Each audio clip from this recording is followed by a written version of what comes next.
Alors voici maintenant ce qui faisait la grande puissance de la France, les pays de la francophonie.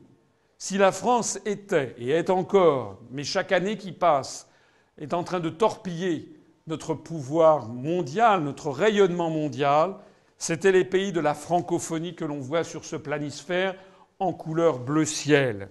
C'est-à-dire pour l'essentiel les anciennes colonies françaises, pas tous, parce que par exemple l'Algérie n'a refusé encore d'entrer dans la francophonie, mais globalement ce sont les pays où l'on parle le français, c'est-à-dire globalement des anciennes colonies françaises, y compris le Canada, parce que c'est le Québec qui va avec.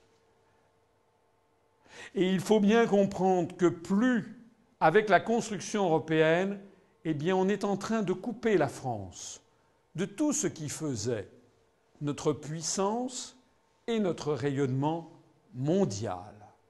Puisque plus nous nous enfermons dans cette espèce d'univers étriqué de l'empire euro-atlantiste, où l'on prétend que l'on doit fusionner avec des peuples comme l'Estonie, la Lettonie, la Lituanie, je n'ai rien contre les Estoniens, les Lituaniens ou les Lettons, mais nous n'avons aucun lien particulier avec eux.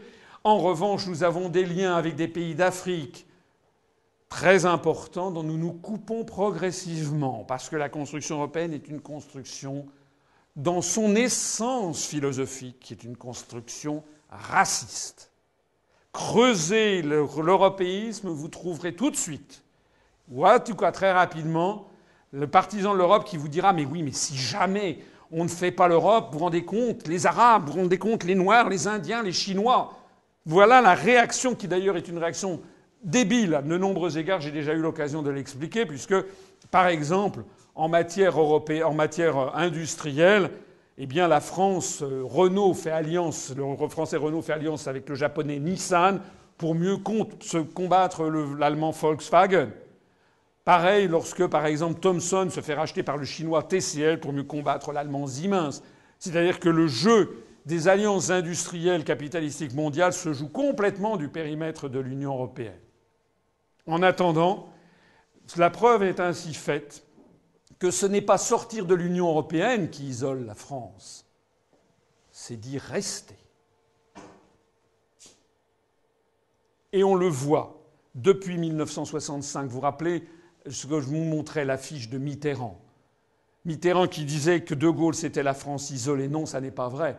La France est plus isolée que jamais maintenant. Si vous avez des amis latino-américains, russes, dans le monde arabe, africain, en Chine, si vous avez vraiment des amis comme moi j'en ai, qu'est-ce qu'ils vous disent tous ? Ils vous disent tous « Mais qu'est-ce qu'est devenue la France ? Mais qu'est-ce que vous êtes devenu ? Est-ce que vous vous êtes regardé dans la glace ?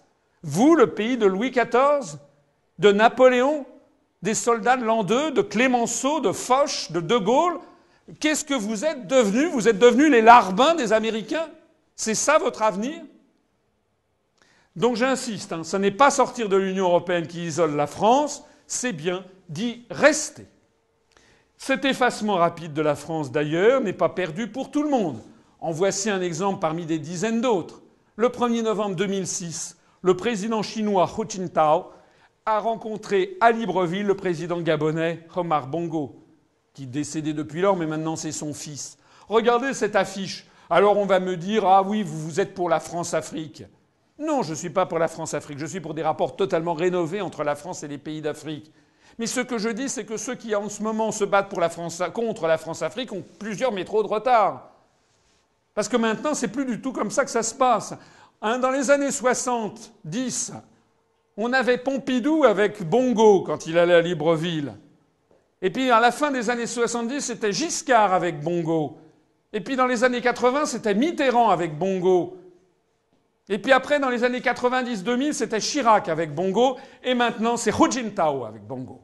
Voilà la situation dans laquelle est en train de nous amener l'Union européenne, la disparition de notre pays de la scène mondiale.